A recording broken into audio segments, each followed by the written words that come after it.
નમસ્કાર, હું છું પ્રિયા અને તમે જોઈ રહ્યા છો જનતા કી જાણકારી ન્યૂઝ। નજર કરીએ આજના સમાચાર। સુરત અને રાજ્યમાં ડ્રગ્સ અને દારૂના દુષ્કર્મનો અંત લાવવાની માંગ।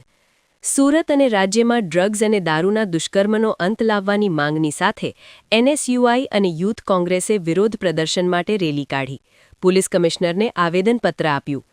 સુરત ગુજરાત એનએસયુઆઈ અને ગુજરાત યુથ કોંગ્રેસે યુવાનો અને વિદ્યાર્થીઓમાં ડ્રગ્સ અને દારૂના વધતા વ્યાપ પર ઊંડી ચિંતા વ્યક્ત કરી। સંગઠનોએ રેલી કાઢીને સમગ્ર રાજ્ય સહિત સુરતને ડ્રગ્સની ખરાબ અસરોથી મુક્ત કરવાની માંગ કરી। તેમણે પોલીસ કમિશનર અનુપમસિંહ ગહેલોતને આવેદનપત્ર આપ્યું।